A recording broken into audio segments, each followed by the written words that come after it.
What if 2026 becomes the year where disciplined investors outperform hype traders? What if instead of chasing random momentum stocks, you focus on companies that are already growing revenue, expanding their customer base, and building long-term competitive advantages? Before we go deeper, if you appreciate real stock analysis without fake hype, make sure you like this video, comment your favorite stock for 2026, and share it with someone serious about investing. And if you're new here, subscribe to Investor Codes, where we break down growth stocks, market trends, and smart investing strategies in a practical and realistic way. Now let's talk about 5 incredible growth companies that could remain strong into 2026, not because of hype, but because of fundamentals. First, SoFi Technologies. SoFi has evolved far beyond its early days as a student loan refinancing platform. Today, it operates as a digital financial ecosystem. It offers checking and savings accounts, personal loans, home loans, investing services, credit cards, and financial tools all inside one app. That ecosystem approach is powerful. When customers use multiple products within one platform, customer lifetime value increases and marketing costs per product decrease. Over the past few years, SoFi has focused heavily on growing its member base and then cross-selling additional services to those same members. That strategy can improve margins over time. Another important factor is SoFi's banking charter, which allows it to hold deposits and fund loans at potentially lower cost compared to non-bank fintech competitors. If interest rates stabilize in 2026 and credit conditions remain manageable, SoFi could continue expanding revenue while improving profitability. However, this is still a lending-driven business. If the economy slows sharply or defaults increase, growth could be pressured. SoFi is a growth stock with upside potential, but it is also sensitive to macroeconomic conditions. Next is Mercado Libre. Many investors compare it to Amazon, but Mercado Libre is actually more than that. It operates a powerful e-commerce platform across Latin America while also running Mercado Pago, its digital payments and fintech arm. In many Latin American countries, traditional banking access is still developing, and digital payments adoption is rising quickly. That gives Mercado Libre exposure to both commerce growth and financial inclusion trends. The company continues investing heavily in logistics infrastructure to improve delivery speed and customer satisfaction. That investment reduces friction for buyers and sellers, strengthening its network effect. As more users join the platform, more sellers are attracted, and as more sellers join, buyers benefit from broader selection. The fintech side adds another layer of growth because payment processing, credit services, and digital wallets create recurring transaction revenue. Risks include currency volatility and regional economic instability, but long-term, digital adoption in emerging markets remains a strong secular trend. Then we have On Holding, a premium athletic footwear and apparel brand. Unlike traditional brands that compete on price, On has positioned itself in the premium performance category.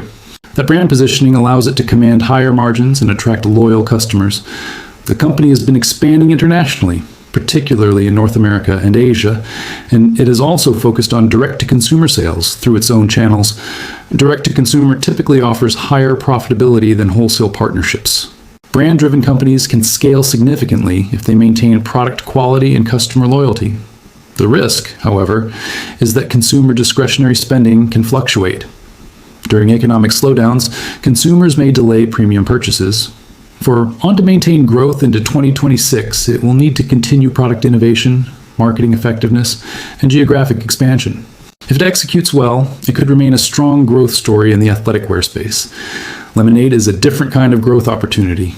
It is attempting to disrupt the traditional insurance industry using artificial intelligence and automation. The company's platform handles underwriting and claims digitally, aiming to reduce operating costs and speed up processing times. Lemonade has expanded from renter's insurance into homeowners, pet insurance, auto insurance, and life insurance. The long-term thesis is that AI-driven underwriting can create a more efficient insurance model. However, insurance is a complex business. Growth alone is not enough. Profitability depends heavily on loss ratios, pricing accuracy, and risk management. If Lemonade can improve its underwriting performance while continuing to scale customers, investor sentiment could improve significantly by 2026. But this is one of the higher risk names on the list. It requires strong execution and disciplined risk control. Finally, Taiwan Semiconductor Manufacturing Company plays a foundational role in global technology. TSMC manufactures advanced semiconductors used in AI systems, data centers, smartphones, and high-performance computing. Many of the world's leading chip designers rely on TSMC for fabrication. As artificial intelligence demand continues and cloud infrastructure spending grows, advanced chip manufacturing remains critical. One of the key strengths of TSMC is its technological leadership in advanced node manufacturing. That expertise creates a high barrier to entry.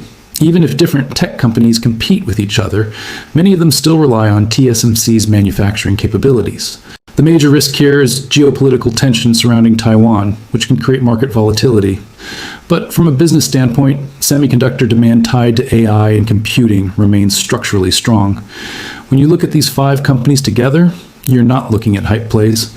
You're looking at businesses operating in fintech, emerging market commerce, premium consumer brands, digital insurance innovation, and semiconductor infrastructure.